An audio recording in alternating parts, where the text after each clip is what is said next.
And now, as promised, an at-issue debate between the candidates in Minnesota's 3rd Congressional District. Joining me in studio, Democratic incumbent Dean Phillips and Republican challenger Tom Weiler, a Navy veteran and first-time candidate for political office. And I want to thank both of you for being here today and taking time out of your campaign schedules to talk about issues in this campaign. And we're going to start with just getting some brief opening statements from each of you. And Congressman Phillips, I'll start with you. If you're elected to a third term, what is it you would like to build on that maybe you haven't accomplished in your first 2 terms? Well, thank you, Tom. Thanks for having us. I'm glad we're doing this. I wish we did it more often, debate and deliberation.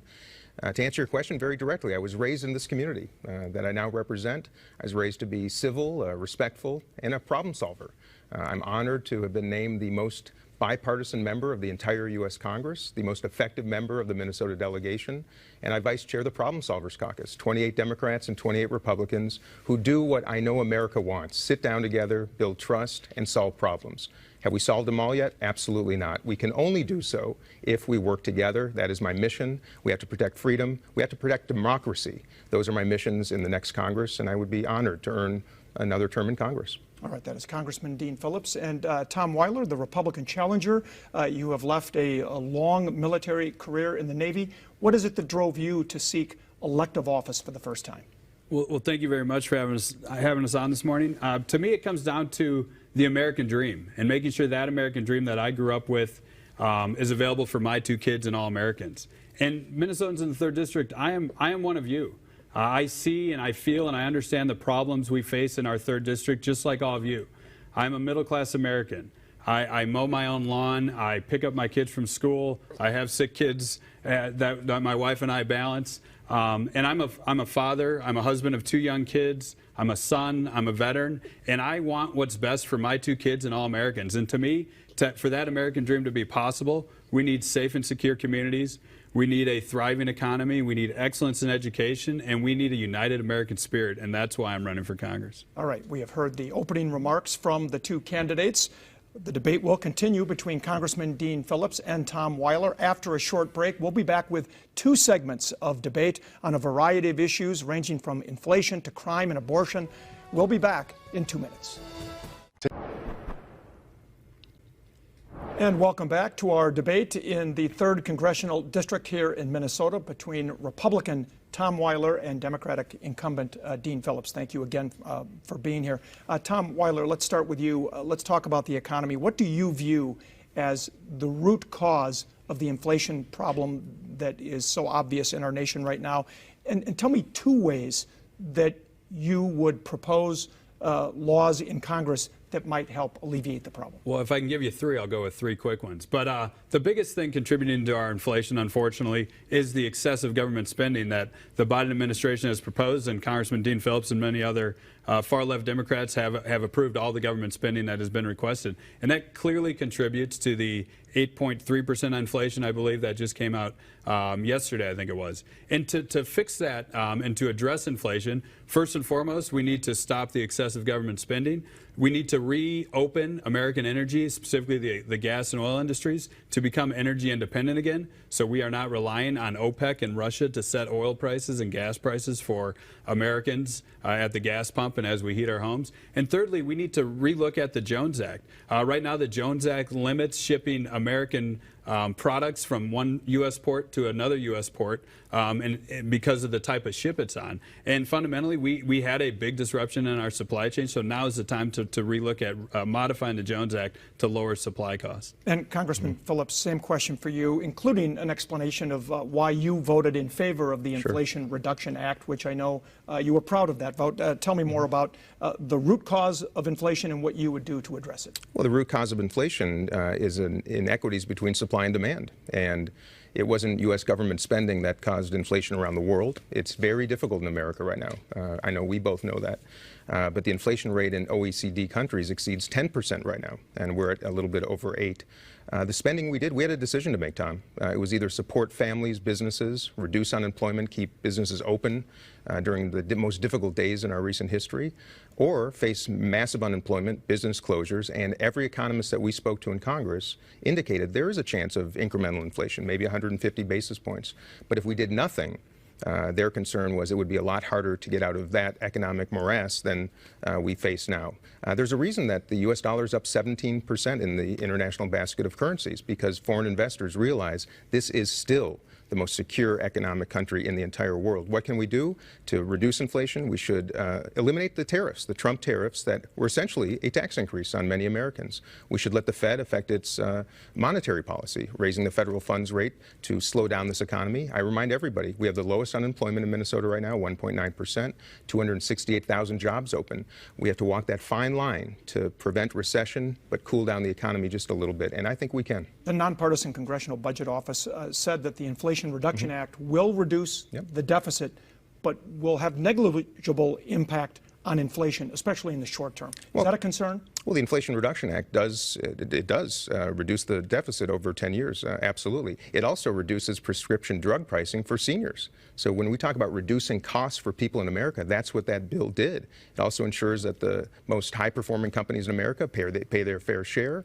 I think it's a wonderful bit of legislation that, frankly, I wish more Republicans came along on. And will it do enough? Will it do enough to reduce inflation? And yet it was none of the things Congressman Phillips just went through there was to actually reduce inflation. So my question is, why was the disingenuous title picked as the Inflation Reduction Act? And then the one big thing I wanted to point out is the biggest tax right now on all Minnesotans and all Americans is 8.3% inflation, and that's what we need to tackle. Well, my opponent just said that it's government spending that caused inflation, and the Inflation Reduction Act reduces the deficit, which is just the opposite. That's exactly how it reduces inflation over time, not immediately. That'll take 10 years. Minnesotans and all Americans need relief from inflation now. I think we agree with that. On another topic, let's make this one fairly brief. Student loan debt forgiveness. Do you agree with what President Biden is doing, forgiving, I think, $400 or $500 billion in student loans? Well, first let me say that our education system, the fact that we have so many students in America who simply wish to be educated and pursue the American dream, and then we burden them with tens of thousands, sometimes hundreds of thousands of dollars of debt, that's a problem that we should be working together to fix. I'm not certain if the president's action is frankly appropriate. I think Congress should have played a role in that. And frankly, if we're going to alleviate anybody's debt when it comes to student loans, I would rather have focused that on people who are serving the public, teachers, physicians in rural areas, firefighters, police officers, people who we really need to rely on, who I believe should be provided an incentive to alleviate their debt. Could that debt actually fuel inflation? It absolutely will lead to more inflation. It's pumping more and more free money into our economy, and it wasn't a loan forgiveness. It was a loan transfer from students who took out loans to all American taxpayers, including seniors, including those low-income families that are paying taxes. It transferred taxes from those who took out a loan to all Americans. And it's simply not the right way to address the major problems with our education system, which is excessive expenditures. One more topic in this segment, crime and public safety, clearly a big issue, not just in Minnesota, across the country. Tom Weiler, it's generally agreed that this is a huge problem. If you were in Congress, what would you do to help address it, especially at the local level? I would use the bully pulpit we have as elected leaders to support law enforcement. And I think of the tragedies that happened in 2020 when I was forward deployed on the USS Eisenhower in the Middle East, and I looked back at my home city, streets were on fire, the 3rd Police Precinct was being abandoned, and there was just no leadership from elected leaders. Congressman Dean Phillips and others were either inflaming the situation or doing absolutely nothing at all. And in the military, you're taught you have to lead on good days, bad days, and every day in between. And I just think there was an absence of leadership to fully support law enforcement and also provide them the resources to protect and serve our community. And Dean Phillips, you did author a Pathways to Policing bill that was aimed at helping to recruit police officers, but you also once supported a Justice in Policing bill that would have ended qualified immunity, which is a big barrier to recruiting police officers if they're open to lawsuits. Tell me about those efforts and what else you'd like to do in Congress to help this issue. Well, let me start by saying everybody should feel safe in their communities. I know my opponent and I agree on that, and we have to take steps to do so.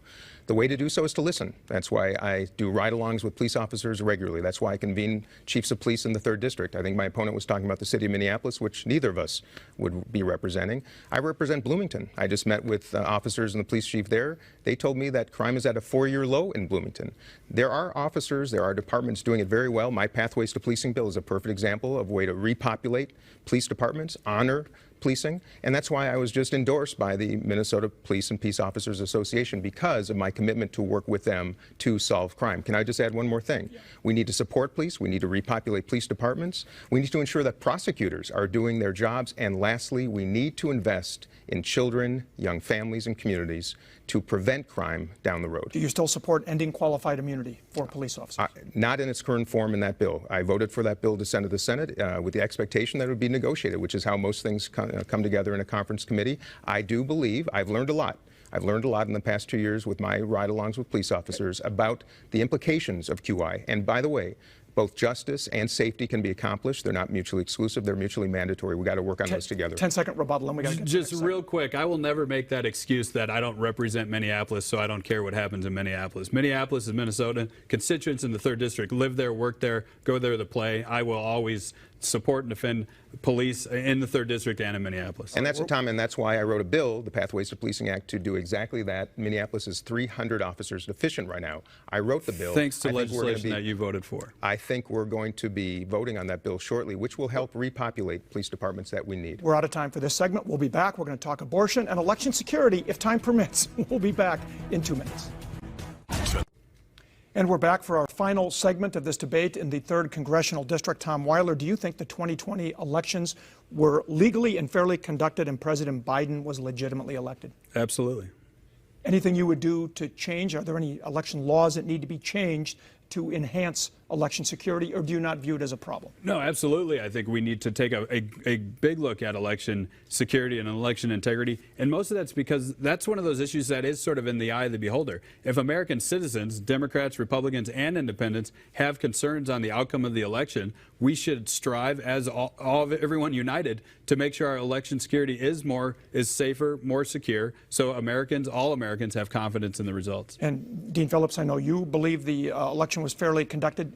Are there changes that could be made, though, just to alleviate some of the concerns that Americans legitimately have? Well, let's start with the fact that the only reason Americans are suddenly concerned about election security in the United States is that a former president has propagated a big lie that has undermined our entire democracy. And that's just factually incorrect if you look at the 2016 Let him remarks. finish real quick. Has undermined our democracy. With all that said, when a third of the country believes that the last election was stolen because of this, I do believe we have a responsibility to listen and ensure that we restore faith in government. That's my entire mission. We should also make it easier to vote, not harder. I believe government should be more effective, more efficient, and most importantly, make it easier to conduct business with, and particularly as it relates to voting. We have secure elections. We're blessed in Minnesota to have among the most secure and the highest voter turnout in the country. 10 seconds. 10 seconds. 2016, Democrats who lost the election called the election stolen.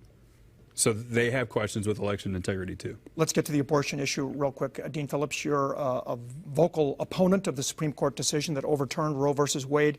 Why do you believe abortion should be regulated by federal law and not by the states? Well, I believe in freedom. I believe in liberty. I'm the father of 2 daughters. I cannot imagine, never could have imagined, that they could grow up in the United States of America in which their freedoms would be withdrawn. When it comes to this very difficult issue, and it is a difficult issue, we spend a lot of time talking about when, the line, if you will. We should be talking about who sets that line. I don't think it should be politicians, and I certainly don't think it should be men. I believe deeply in a woman's right to choose. That is an integral freedom in the United States, and I will continue to fight for that. Tom Weiler, your views on abortion now that the Supreme Court ruling has been made? I'm pro-life, and I agree with exceptions for rape, incest, and the life of the mother. And I have a mother, I have a wife, I have a daughter, I have a goddaughter who was adopted. So I understand abortion is an emotional issue that elicits reactions. We're fundamentally talking about 2 inalienable rights, the life of the baby and the liberty of the woman. I do think it should be returned to the states. One-word answer from both of you. What is the key issue in this election? Preservation of democracy. That was 2, so crime and inflation. Okay, there we go. Tom Weiler, Dean Phillips, thank you both for taking part in this debate today.